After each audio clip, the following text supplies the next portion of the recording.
Hey, good morning, everyone. Welcome to Catalyst Energies. My name is Dee. Thank you for joining me. I'm so grateful that you're here. This is the daily medicine transmission for September 14th, 2021. I'm going to burn some Palo Santo here.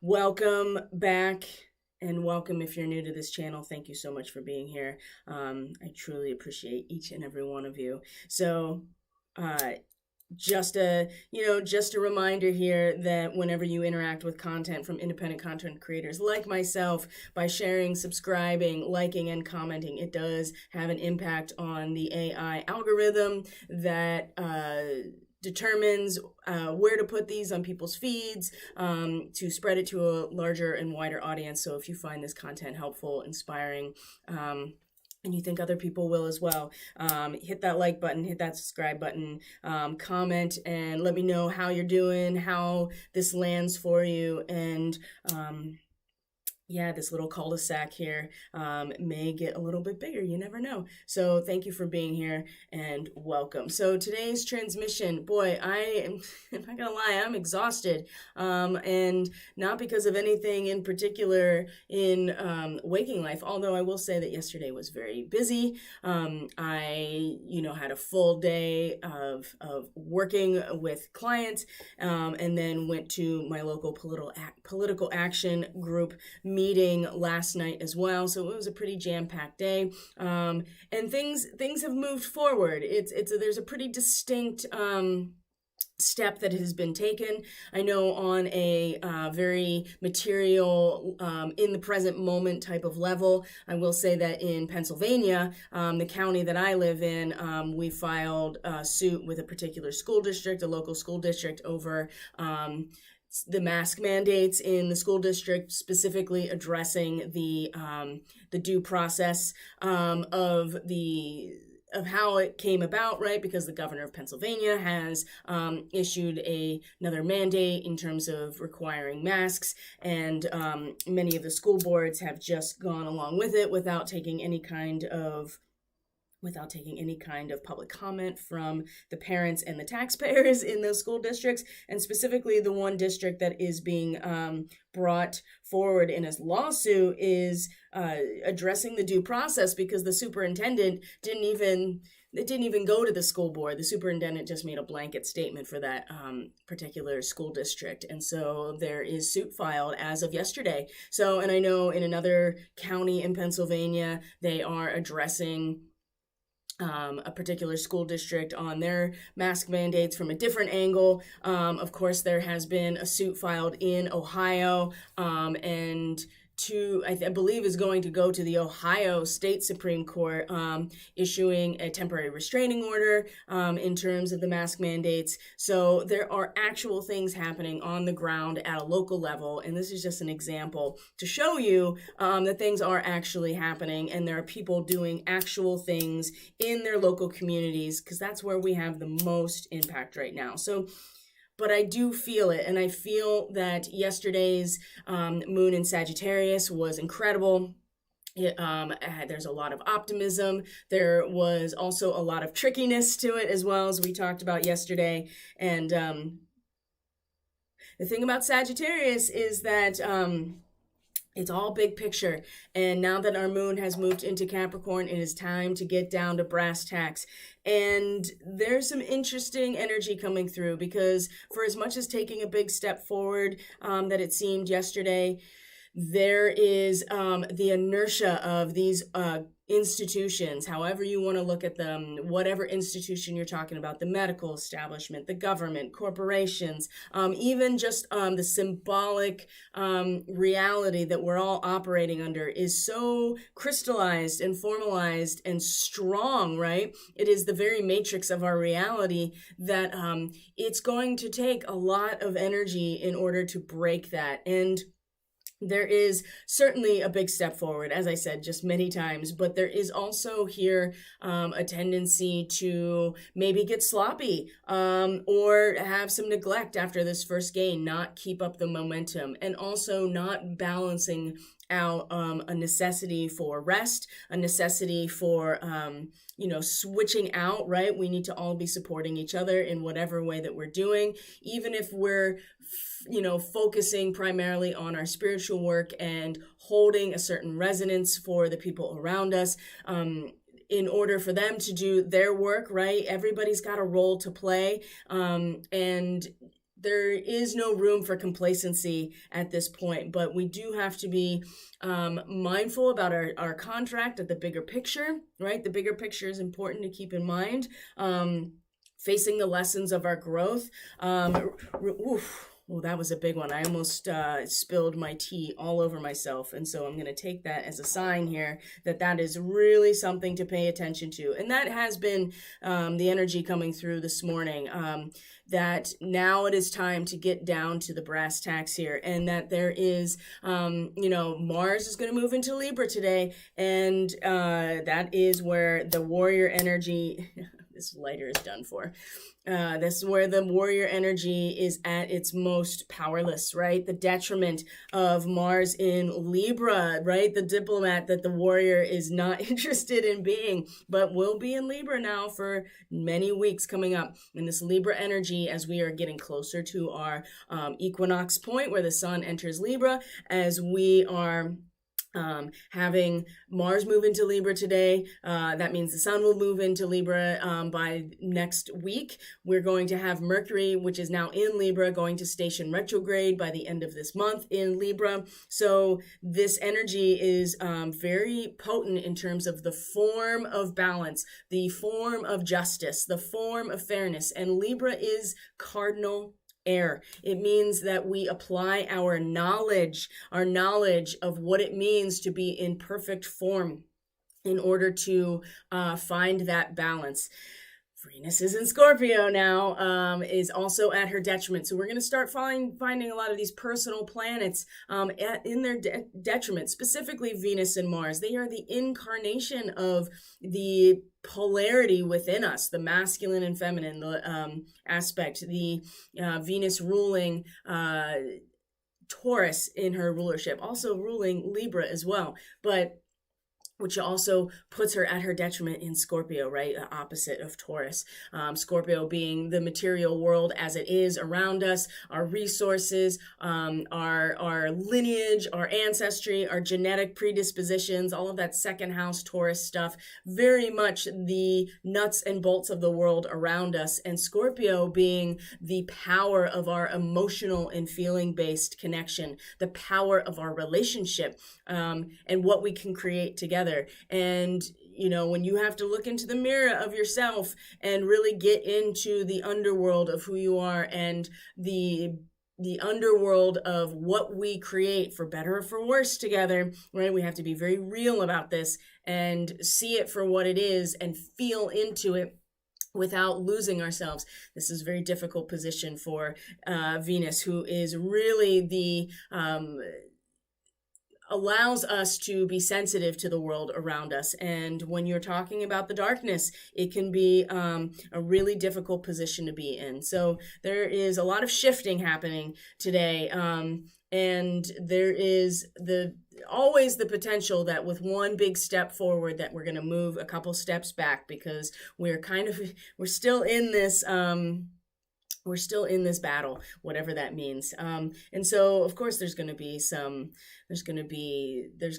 man, I am so tired. Like I feel like I'm doing battle in my sleep. How is everybody else doing? And how are your dreams? How is your sleep? It's still in that same vein as I explained a couple of days ago, where there doesn't seem to be much of a veil anymore in terms of waking and sleeping, right? I'm sleeping, I'm rested. I don't feel, well, today I do feel very tired. And there's a lot of, change in the barometric pressure. There's a lot more humidity in the air right now, just where I'm at. So that all adds to that type of effect. But With the moon in Capricorn, it's time to get down to business, and what we have to push against, and what it means to really be in authority in ourselves, is a lot different than the big picture, optimistic, aiming for the sky archer of Sagittarius. And so sometimes when we get into that density that Capricorn represents,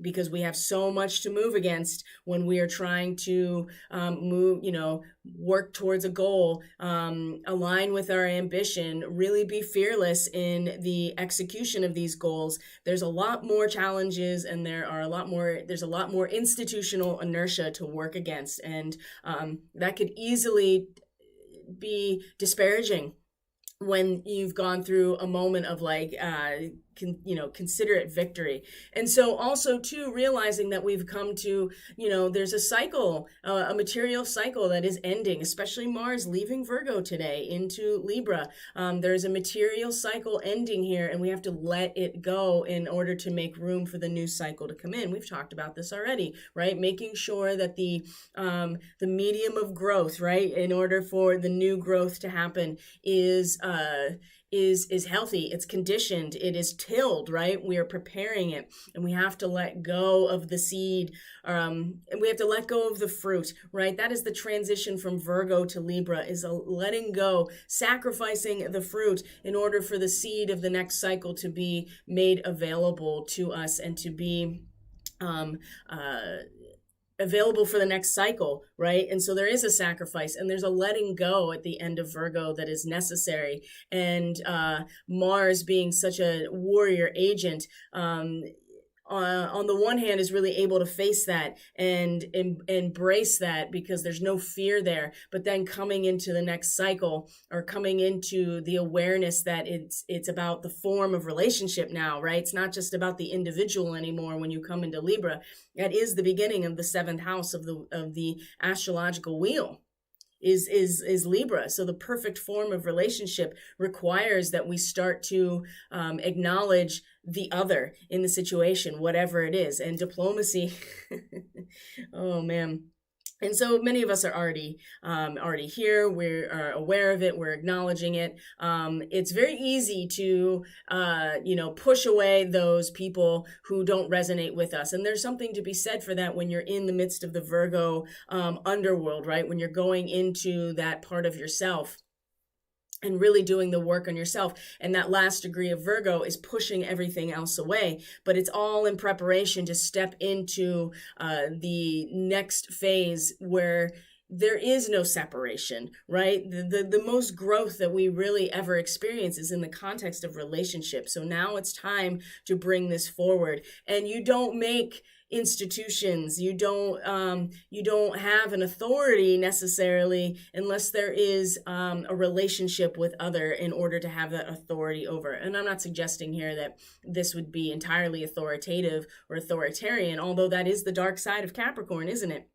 But there is something to be said for all of us working together, but that requires that we acknowledge that there is somebody else in the equation, and Mars is just going to have a hard time with that. So let's get into the reading. I want to show you what has come up and how we can really work, because there is an inevitable strife that is coming that will, in fact, provide the struggle and the conflict and the wall in which we want to break out of and renew ourselves. But it's coming from ultimately this inability to accept the end of this cycle and embrace the beginning of a new cycle that's coming forward, especially with Mars, right? Mars is the agent of our ego. Mars is our divine masculine, penetrating, thrusting, moving out. And when we're talking about transfiguration, that's why Mars is in its detriment, right? That is not the energy of the personal and subjective ego consciousness. That is an awakened consciousness that is focusing on transfiguration and reconstruction in order to find perfect balance in relationships. So let's look right at this reading here for today. Let's see here. So I hope everyone is doing well, taking very good care of yourself. That's really important. Again, lots of reversals in these readings lately. So a lot of inner work. We know that. We're getting prepared for October when those outer planets start stationing direct, from Pluto on the new moon, and then Saturn, and then Jupiter, all in October stationing direct. Mercury will be retrograde. So while these large transpersonal planets will be moving direct, really pushing these larger cycles forward now, then we'll have Mercury in a retrograde that each of us in our conceptualization of that reality are going to have to go back over what we've experienced during all those retrogrades as Mercury was in its direct motion. So I'll put my face back here for a second. There we go. So let's start here. Our 10 of discs is our causal factor today. The 10 of discs, Mercury in Virgo, right? Remember, Mercury is the ruler of Virgo. It is the co-ruler, right? Along with Gemini, analysis and intuition. All of this Virgo energy is still very strong. The sun is in its direct and exact opposition to Neptune today. And we're going to talk about how that first quarter moon yesterday really gave us the opportunity to essentially be kind of a shapeshifter and to learn how to contain ourselves, but also to be flexible and resilient in an environment that we don't seem like we really fit in.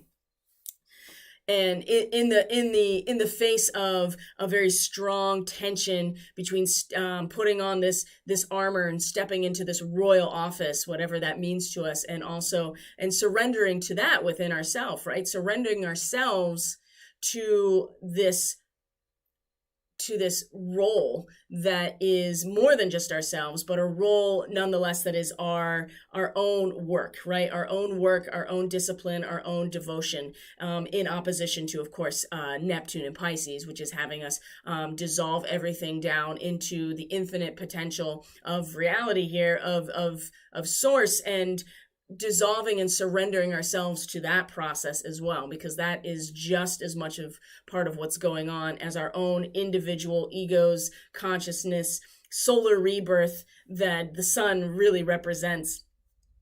These two aspects in their direct opposition today, while the sun or the moon was finishing its transit with Mars. And we'll go into the astrology of today after we get a sense intuitively kind of what we're dealing with here. And then we apply the astrological cycles, right? And how the archetypes reference everything into a narrative and apply that to this intuitive snapshot that we're looking at right now. So our causal factor, right? The cause and effect relationship, the beginning of this with Mercury in Virgo, right? The wealth, the end of this material cycle, which is a 10. When it's reversed, right? There's resistance to the end of this cycle. There is a greed for more. We may not feel like that we have, and remember yesterday we had that Venus in Virgo reversed as the center of the snapshot, right? The heart of the matter, where we, again, are not feeling, there's a sense of not feeling like we've gained something and then wanting to react from that place because we had to be, because of the putting our heads in the sand, right? Not actually doing the work, but just retreating and running away from the situation because if we don't look at it, then it doesn't exist, right? Which is such a trap because that's really not how it works. I mean, object permanence develops as an infant. So our brains develop very early on to realize that just because we don't see it doesn't mean it's not there. And it's really interesting to have,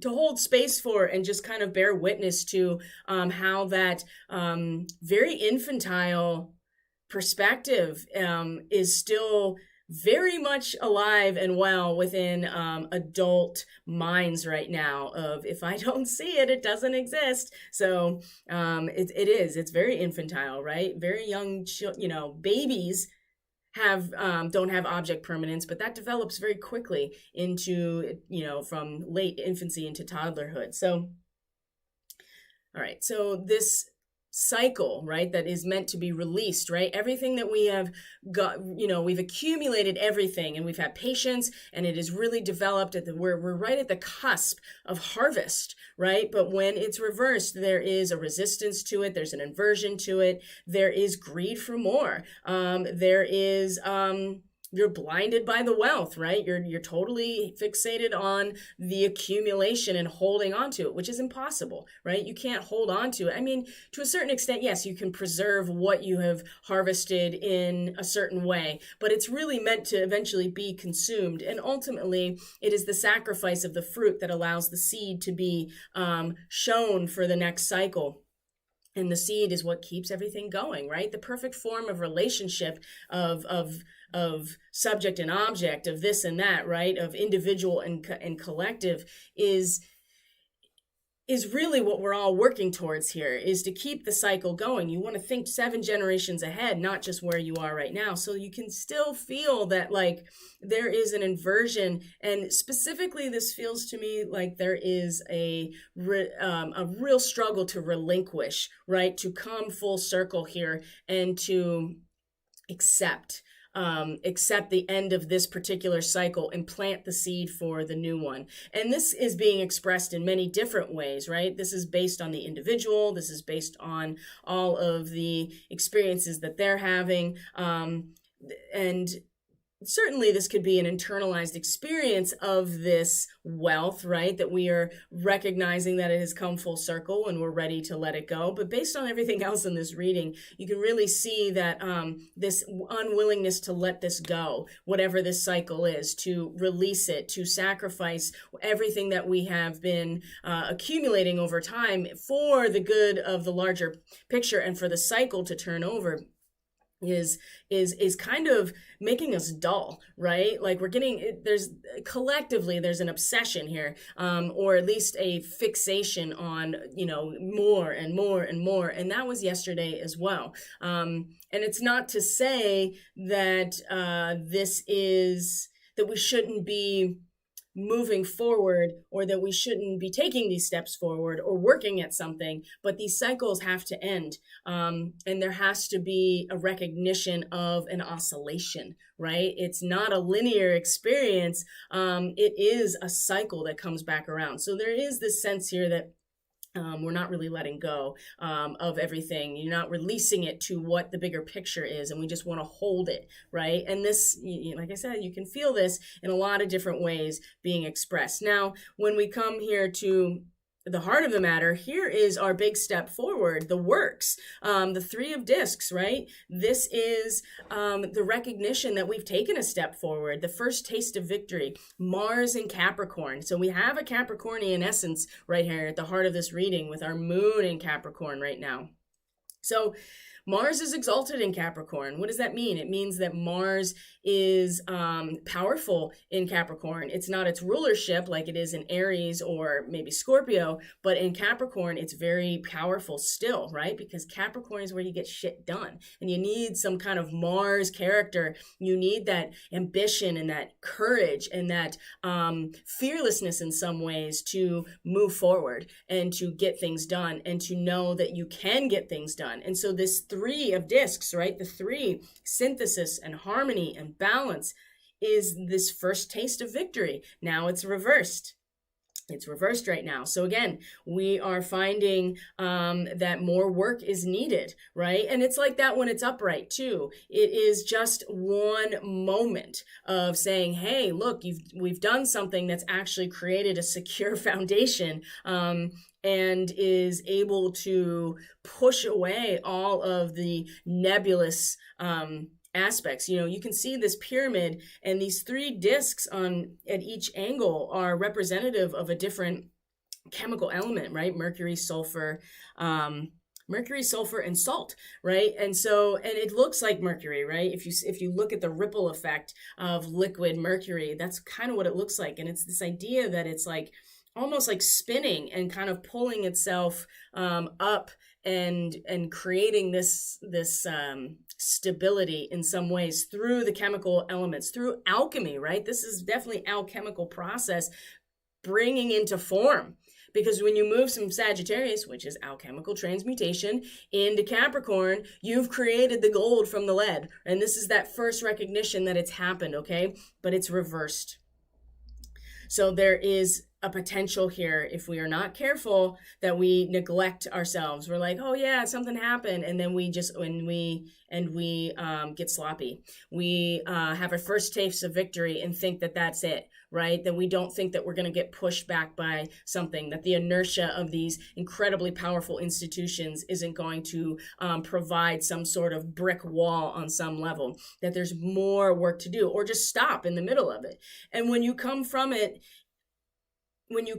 a position where you are resisting the end of what you've accumulated, if you won't give it over, if you won't let the cycle end in order to begin something new, then yeah, this is going to be inverted in its own way, right? It's going to be maybe for a reason that is not of its highest. It could, like I said, there could be sloppiness because you're getting ahead of yourself. There could be neglect after this first moment of victory when you're like, yeah, something happened. And then you're like, you don't have the energy to keep going. Or you stop in the middle of it because you're just like, oh, look, something happened, and then I can take a break now. And it's really tempting to take a break. It's very tiring right now. And the thing about Capricorn is there's no room for that, right? Capricorn is just like, I'm going to keep going, I'm going to keep going, I'm going to keep going, because that's what you have to do, right? There is no stopping as the matrix of reality starts to unfold like a fractal, right? A geometric pattern is in the process of building, and there's no stopping in the middle of it. Otherwise, there's no structural integrity. And so we have to be, I would say, very mindful of this right now. And especially because if you're coming at it with a greed for more, if you're feeling blinded by wealth and what you are accumulating for yourself and not releasing it to the bigger picture, that's a real struggle with Mars too. At the very end of Virgo and Libra, Mars doesn't want to release it to this diplomatic process. Mars wants to keep doing what Mars wants to do. And this is something that we have to we just have to be aware of it, right? And I'm not suggesting that we're doing anything wrong, that we should not bask in the little victories that have happened, but we have so far to go, and to realize that. Now, when we look at where we're drawing our power from, add some, number 22, I am here. It's also reversed. Now, we do need... There's a potential here that at the root, right, in the subconscious, that we start to lose sight of our purpose and our contact with our higher self. There's the other thing. You get caught up in the accumulation of the resources. You get caught up in the first taste of the victory, right? You get caught up in that aspect that you start to lose your connection to the much bigger picture, right? To your higher self, to your contractual obligation that you have to yourself of why you're here.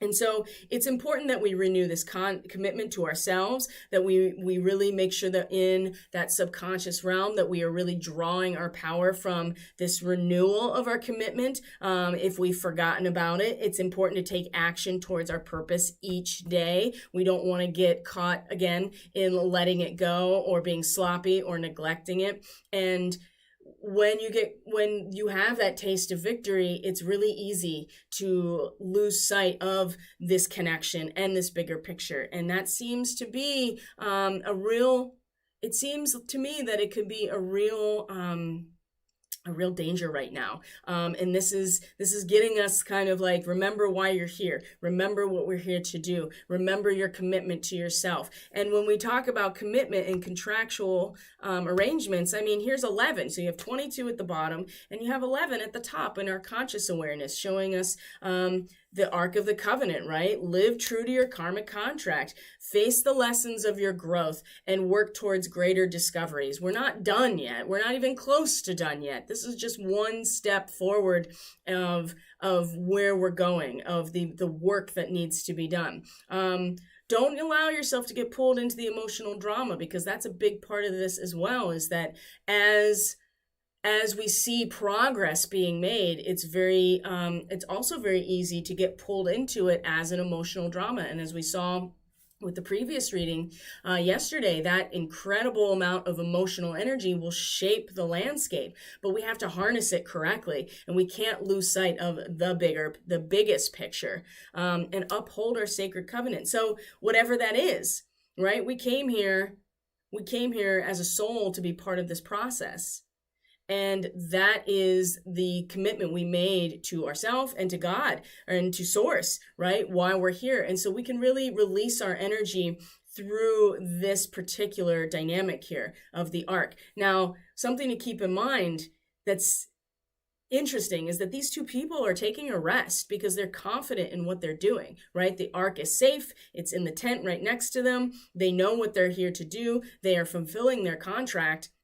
There's two of them, by the way. So there's your twin flame type of like energy with the literal fire in the middle of them. Asteroid Vesta, also in Libra right now, that is giving us a much higher and much more transcendent view of things so that we don't get caught in the minutia and get caught in the physical material aspect of what we're experiencing. Because again, it can be very exciting, and we can start to identify those little victories, or not even little victories, those material victories, as the higher self commitment. And it's important that we don't lose sight of that. So we can release our energy and have our conscious awareness on this. Now, again, there's a tendency here to take a break because we trust that we are going exactly where we need to go. And with a moon in Capricorn, there is no taking a break, right? Emotionally, there's no taking a break. So that's something else to consider as well, that if you let off of the gas a little bit, or you get complacent because you are of the opinion that it's all going to be fine. And it is. The biggest picture is that it's all going to be fine. And we do have to take care of ourselves, okay? But we want to also not be complacent. We don't want to get pulled into the emotional drama of it, because then we lose sight of what we're here to do. This is a great place to put our attention right now. And when we look at the guidance, you're going to see it. The One of Forces has come back, the Akashic Field, and the Honeybee, which is about compassion and forgiveness. So we have to be aware of what is our sacred covenant as well. And when we can be aware of what that is, because again, we can get caught in the battle, right? We can get caught up in the battle, in the emotional drama of the battle, and get caught up in fighting somebody who is not, seemingly on the same side as us. And remember how much of a trap that is, right? That is in itself a psychological operation. And I heard something this morning that just blew me away. Somebody sent me like a TikTok of like a pastor doing his sermon, and he was really, really animated and really verbose. And he said, that you can tell a demon or the devil at work in terms of its divisiveness because it keeps moving. Right? It keeps moving. So again, bring your focus back to the ultimate commitment, which is love and compassion, and to see everyone, including yourself, through the eyes of God and through the eyes of divine source. Because once you do that, then it doesn't matter what is happening, because you are back to the essence of what this is all about. And then everything else is just a manifestation of that process. So what to expect, though, is, in fact, there's more blockage, there's more strife coming. The Five of Wands, literally strife. You have Saturn in Leo. Remember, Leo is the sun, right? The sun in Virgo right now. The sun, which represents each of our own creative, sovereign self-expression. The fire, right? The solar fire that is at the center of each of us. Saturn, look at that big wand, like really pushing and pushing down and creating a boundary or a barrier in a lot of ways. But what's interesting about this is you see that there is these two, they almost look like the wings of Hermes or Mercury on the shoes, right? Here at the bottom, you also see the serpent. You also see this large headpiece that is the wings, right?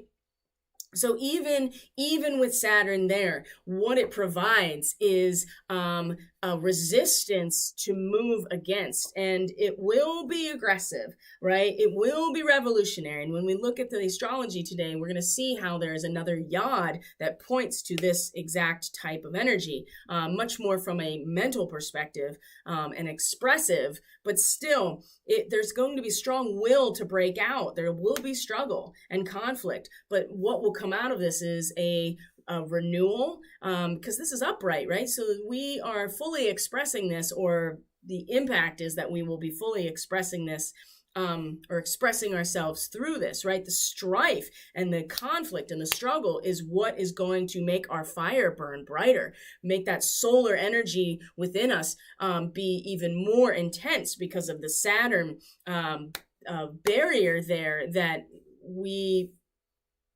fire cannot be suppressed, right? And in this situation, I mean, you can see here how much the fire is burning, and the flames are shooting out very symmetrically from behind Saturn. So even Saturn, as this really like thick and very strong and stable wand that is kind of providing almost like a backbone, right? It looks like a spine in some ways. It allows the Kundalini can't move through your spinal cord if you don't have one. If you don't have a backbone or a strong backbone, how are you going to allow that Kundalini energy that is representing our solar fire in some ways to move through us? And so in some ways, it does provide the stability and the scaffolding that allows this fire to move through us. But it will be aggressive and revolutionary, right? It gives us something to push back against.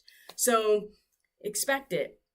Expect it, because if we get caught up in the material aspect of things, either we want more, or we get neglectful about what we're doing, or we lose sight of why we're actually here and get caught up in the emotional drama of the whole thing. I mean, what to expect is that in itself will provide the barrier in some ways for us to find this renewal, okay? So there's some good guidance here as per usual with ADSM, right? When it's reversed, like I said, we want to renew our commitment. We've lost sight of our purpose and our contact with the higher self because we get caught up in the expression and a material expression of all of these things. And so we want to take ourselves back to that place. Now, when we talk about up in the air, not everything is known to us right now. That's the other thing. Some events haven't come to pass yet. There are unexpected discoveries that haven't been made. If we push too hard for a certain outcome, especially if we don't have the full picture, then we might push that outcome away when we're trying to visualize it, right? And we're going to see that with the moon in the last degree of Sagittarius in a square to Mars in the last degree of Virgo, there's a real tendency or a real possibility for that today, that mutable square where we each are, emotionally and internally and even subconsciously with the moon, really stepping into some sort of symbolic representation of that bigger picture, but finding a real friction with Mars that is just like, I need to push everything out, including what everything else, everybody else says, what I feel might be this representation of this truth, so I can focus in on what I am doing for me. So not everything is known. So it's important to let go this sense of urgency. That is something that I think could really drain power very, very quickly. And I watch people burn themselves out when we go through these cycles because we get, there's progress and there's so much happening and people spin out of control, and it's very urgent because they're like, oh, it's remember, it's already over. It's been over, right? It's been over. And now everything that you're experiencing is an extension of that and a potential mitigation of that. It's already over. So let go of your sense of urgency. Doesn't mean you shouldn't do things and to really, align yourself with that Capricorn moon, because each of us has something to do. Each of us has a role to play. We each have a contribution to make. And that is part of the 10th house in the chart, is your destiny. But if you push too hard, right, you may push too hard and break something, right? You may push something out of alignment if you push too hard. So letting go of the urgency, and again, putting the focus back on realigning with your commitment to your highest purpose and goal. Now, the octopus is reflecting right back onto that first quarter square yesterday, the T-square, right, with the moon in Sagittarius, the T-square with Neptune and the sun, which are in direct exact opposition today. Remember, we talked about this. This is about shape-shifting and camouflage in some ways, and self-containment, but at the same time being flexible and resilient, but not losing your integrity and your dignity at the same time. So being a shapeshifter, and I know that sounds kind of weird, but if you think about it, if you are able to maintain your integrity in a fluid environment, right, you are able, but you at the same time, you're able to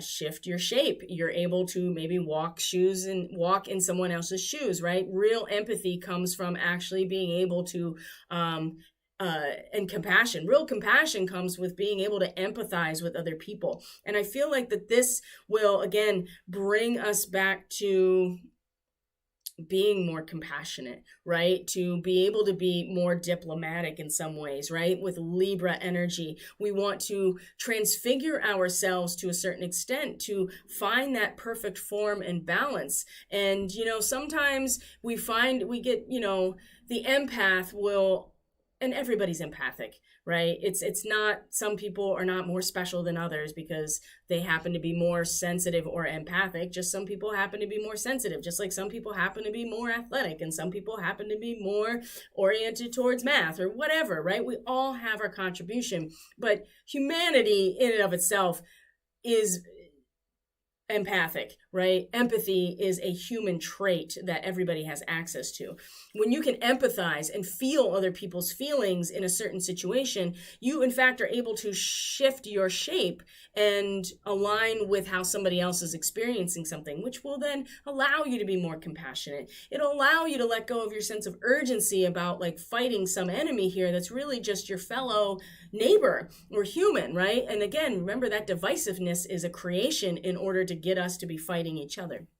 So again, go back to your original contract. Go back to your higher self and your commitment. Let go of that sense of urgency. Realize that there's still things up in the air right now that we don't know. There's so many things happening outside of our, ability to access it directly in, to reach out and touch it, right? Because it's up there. And that's, when you can do that and let go of that and again, renew that contract to yourself and your higher self and realize that we are being guided and we are certainly being supported as long as we support ourselves, we can give ourselves permission to maybe feel into other people's experiences so that we can start to find a point of unification. Right? We want to be able to find the form of perfect balance. And as we come into Libra season, that's going to be a huge highlight. We're going to have a new moon in Libra, along with Pluto stationing direct. So it is going to be important that we understand this energy so that when these incredibly powerful and potent and very raw transformational energies that start with the destruction of that which we have relied upon to, give us a sense of stability, that we are finding it within our relationships with each other and that we have the ability to shift our shape, right? Transfiguration. And the moon yesterday, I think, really gave us an insight onto what that feels like and how to not completely lose yourself, but not be so bound up in your own sense of who you are that you and your armor that you don't, you can't find the midpoint in that opposition. Now, when it comes to the arc, it's really simple here, right? Compassion and forgiveness. Let it be your top priority. That is your commitment to your higher self. That is your commitment and your sacred covenant. And that's where you're going to get your power from, is through compassion and forgiveness. And that is, of course, when we make that our top priority, then that is where we're resonating at an energetic level. And that is what we are going to attract to us, is compassion and forgiveness, and a sense of camaraderie, a sense of brotherhood and sisterhood, a sense of humanity, right? That we are all here together. And not fall into the same script of, I'm this political party and the other political party is, my enemy, or I am this gender or identity, or this sexual identity, and the other is my enemy. I mean, go on and on and on, even at the baseline of good and evil. And it's not to say that there is no reason not to find your side, I guess, find your side and I suppose live it to its fullness, but also accept the fact that that polarity is what allows us to find unification in the first place. So again, the Akashic field is like, it's all potential. And so whatever you resonate with, it'll, attracting it to you. And this is what you're going to find manifesting in your immediate reality. And if compassion and forgiveness are your top priority, and you make that the ultimate contract and covenant with your higher self, then you're going to be pulling that towards you, and you're going to find yourself feeling compassionate and forgiving towards other people, opening your heart every time you get smashed down, every time there's something that tries to close you. This is an opportunity to open back up, and it's such a beautiful opportunity. And even the strife that's coming, even that strife is an opportunity to acknowledge and to reestablish our connection with our own sovereign self. And without that strife, without the gratitude of that strife that we can give towards it, right? How would we even ever know who we are?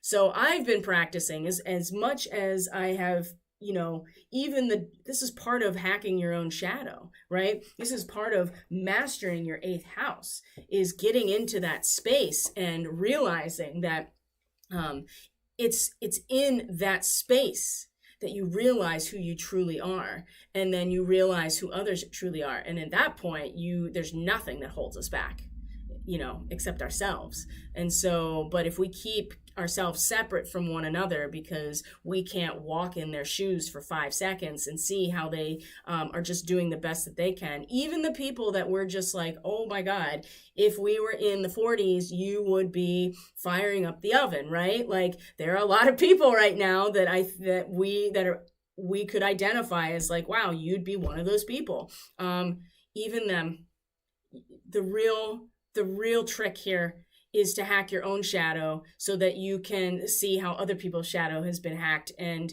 have some compassion for them. Not to say that you should excuse their behavior when they actually do something that is detrimental to somebody else's health and safety. That is going to have to be dealt with, and it will. It absolutely will. It'll find its balance. So let's look at the astrology for today as well, and look at this moon in Capricorn and see what we are working with when it's time to get down to brass tacks here, especially when it comes to our subconscious. Like, it's just time to get to work, my friends. And we had a big step forward, but we have to keep working at it. So I'm going to check in with the stream real quick. Okay, guys. All right. So here we are. It's the 14th of September. It is our moon in Capricorn. And let's see here. Let's go back to before it came into Capricorn, because the moon crossed the galactic center. Like I said, it was in a holding the space of the exact opposition with the sun and Neptune retrograde. So the first thing I want to bring up is the sextile to Vesta, asteroid Vesta over here in conjunction still with Arcturus, right? So we get this Arcturian nature who really have mastered this transfiguration process. The Arcturian signature is they are the wisdom keepers of the universe, because they fully understand and know how to utilize this application of wisdom and knowledge in order to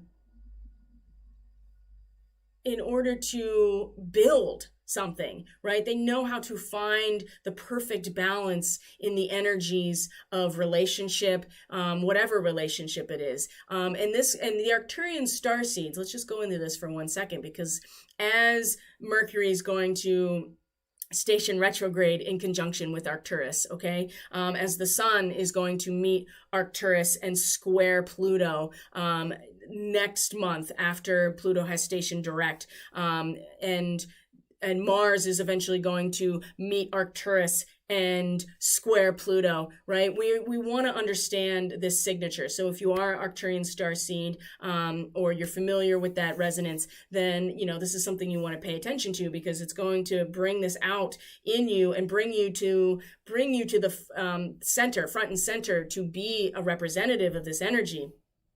Because these individuals are people who are very interested in the mechanics, right? Sacred geometry, ley lines, crop circles, ancient civilizations, and how they have been constructed, right? What is the who built the pyramids and why, and what are the mechanics of it, and what is it all, what are they really for? These are just examples of the interests of Arcturian starseeds.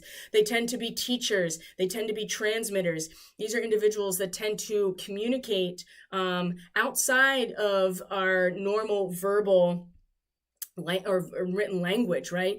Because it's about the transmission of an energetic frequency. And so they tend to communicate a lot through telepathy. Some people don't even realize that they're doing it. Some people are very well-versed and skilled at this. It just depends on how plugged in you are to this signature within yourself.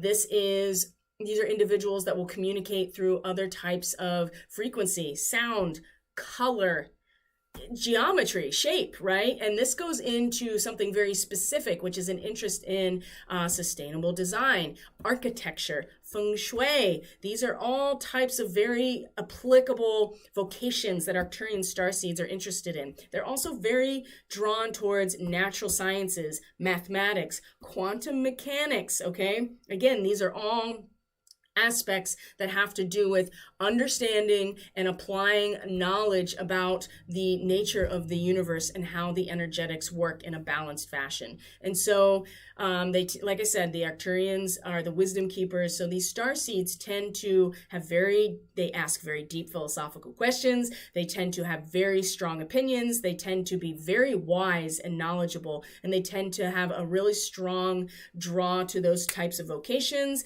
and those interests, okay? And so Vesta, being the patron goddess of the hearth flame, right? The spark, the spiritual spark at the center of all, right? That is sustaining the community, sustains our relationship with other, sustains our relationship to our higher self, whatever the relationship is. Vesta, as the goddess, represents that flame. And so in conjunction with Arcturus still right now, we are being really given an opportunity to connect in to the Arcturian frequency in terms of that central point of sustainment, right? And the spark of life that is really is that center of the scales of Libra. There are many Sabian symbols in the sign of Libra that refer back to a fire at the center, because it is that fire at the center. It is that central point of the scales that really is what motivates and infuses us to transfigure. It's that fire. The spiritual transformation is the fire, and is catalyzed by the fire. So Vesta here, now we'll go back to where Sagittarius is. Vesta in a sextile to, where is this? This is the center of the galaxy, 26 to 27 degrees Sagittarius. What is this Sabian symbol? It's a sculptor at work. So as we had this moment here, and look at the time, this is overnight, right? Or very late last night into the early morning hours, depending on where you are in the world. This is as we feel into having an intuitive experience, have a drive or an urge, have a subconscious experience, a direct feeling-based experience with putting ourself into our work, right? To project our vision into material form, as we are, from Sagittarius to Capricorn, right?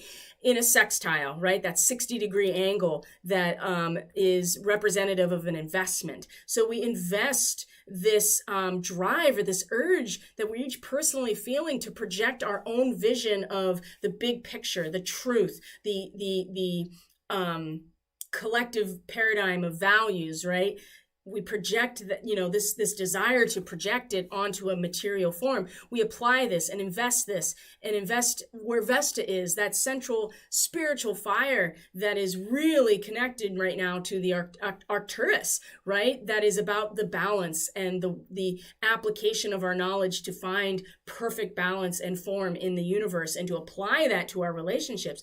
We can invest these things into each other, and hopefully we did, in order to project that vision into the form, right? Through our own personal intuition, our own feelings.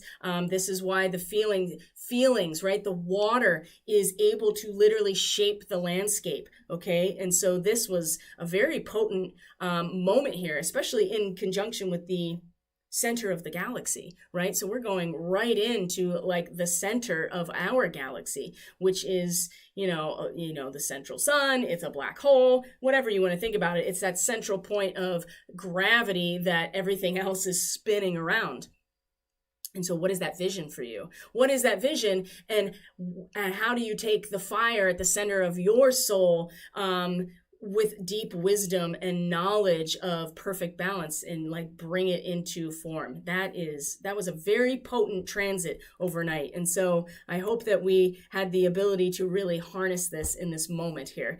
So beyond that, as the moon was in a sextile, we saw that the opposition here between the sun and Neptune, we talked a lot about this yesterday, came into an exact opposition. So again, overnight, early morning hours, especially in the East Coast, this is the witching hour, right? That 4 a.m. time. I don't know what it is. There's something neurological about that time too that is very, very potent. So this opposition here really brought this out. And like I said, we talked about it a lot yesterday, so I don't want to go back over it necessarily. But one thing I will bring up is that right from here is where the moon then came into a square with Mars, right? The very last degrees, right? Look at right here. And these are very masterful degrees of any sign, right? The last degree is like where you've come to the culminating point of the symbolic representation of that sign. So Sagittarius being, the big picture and the truth and the optimism and expansiveness and coming into a form. The last degree of Sagittarius moving into Capricorn is becoming a symbolic representation in an actual form, like stepping into that role as a representation of the collective value system that we're all operating and creating from. You step into that, but the square here to Mars is like, I'm pushing out all of it. Outer doors of perception are closed so that I can focus in on exactly what I need to do. And with Mars, it's definitely about what I need to do.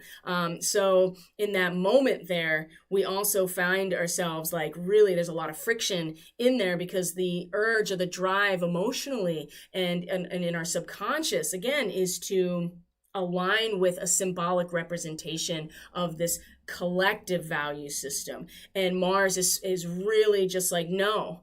I have my trajectory here. I have my focus of what I want and what I'm going to do. And in Virgo, again, it's all about the very end of that cycle of devotion and purification and discipline. And it's about the individual doing that, right? And Mars is about the ego, right? The divine masculine that moves out and acts on things. And so you can feel already that tension of like, I'm ready to embody something. Whereas Mars is just like, nope, we're right here. And,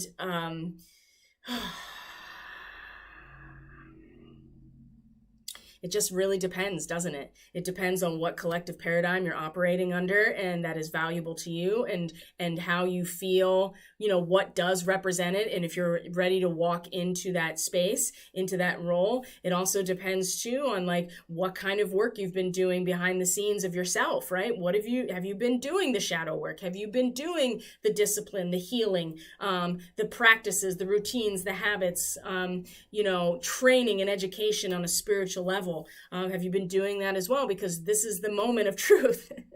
And that square actually is where we grow the most and we see the most in that tension. So now the moon moves into Capricorn. So now it's solidified, right? In our own emotional and subconscious state, it starts to find a form and some sort of authority in some ways, right? It starts to like run the show, because when you are ready to make a contribution, we all have to put in, and there's no room for doubt. There's no room for laziness. There's no room for all of those things that were actually in the beginning of the reading, not putting that, not keeping up the momentum, right? There's no room for that anymore. And so emotionally now we feel that the momentum and wanting to move forward. This is something we can really harness today. So what are we looking at here? So the first thing we're going to look at here is that is our next yod, or finger of God, right? As the moon comes into a sextile, you see here with Venus in Scorpio, representing the inertia of these symbolic representations that we all share, right? You start to realize the power of symbolism in Scorpio, because it gives us something to focus on and give our energy to. And it is very strong. And Venus wants to be comfortable, right? Venus is sensitive to the material world. And when we're trying to make change, or we're trying to attract something to us, or in our relationships, in our resources, we start bumping up against the reality here that the very symbolic language of our reality is enough to create these very inert institutions. And Venus is like bumping up against this, right? And we have to feel it for what it is. And in some ways, there's something very powerful about that, depending on what that symbolic representation is. Now, if you're not aware of what it is, right, if you have not hacked your own shadow and you are not aware that you are participating in infusing a symbolic representation of something that is keeping us, in division, or keeping us asleep, or whatever, then this is a very difficult position to be in, because Venus is sensitive to the world around her, and that is her power. It allows us to feel comfortable and secure. And do we want to give up that comfort and security, and in some ways that inertia? It provides a boundary.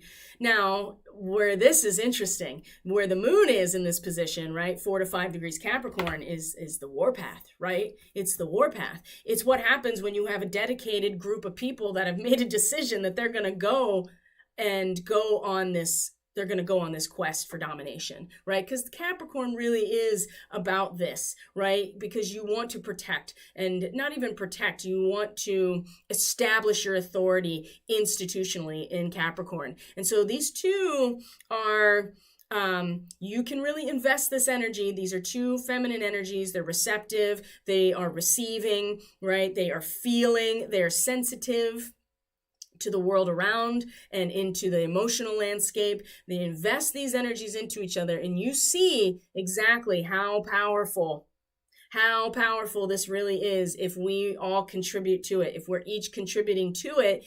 And on the warpath, it will create its own energy, right? That's the thing about Scorpio, is that you create a third piece here when you bring two parts together, two opposing parts together, and you feel into the communal power that's created, like I said, for better or for worse.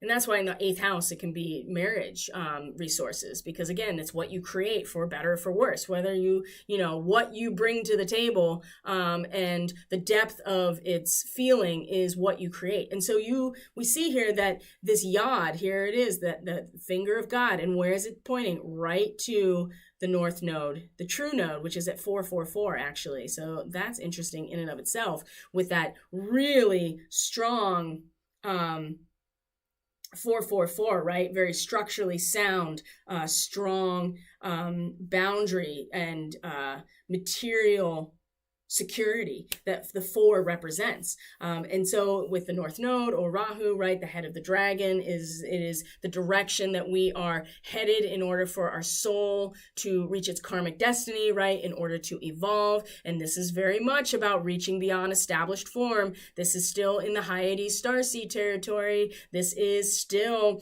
about what happens when things are out of balance and there's a revolution that is being asked for, right? It's pushing the buttons. It's encouraging people. It is the expression of an imbalance in our own mental concept, right? Because we are talking about Gemini, and Gemini also is our immediate reality, how we interface with it. So when things are out of balance, there is an inevitable call to action, and we're being pulled in this direction, right, whether we like it or not.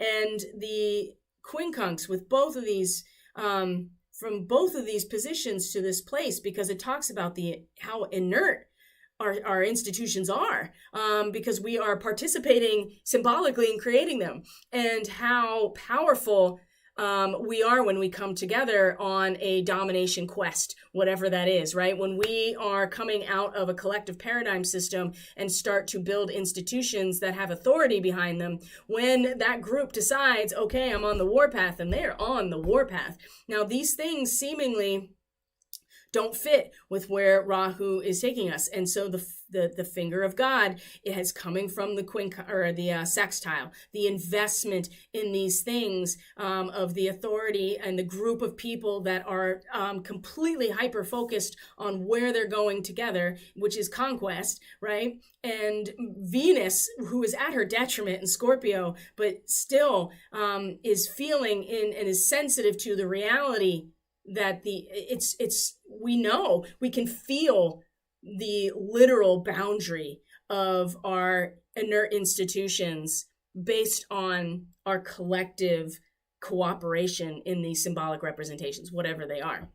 So when we invest them into each other, it actually allows us to alchemize and fit, not even fit, but to adjust ourselves in the trajectory of our soul's evolution, right? We're not talking just about our current material evolution or trajectory. This is about our soul right here. And this is where we're going. Whether, this is the obsession of the head of the dragon, right? Pulling us towards the treasure.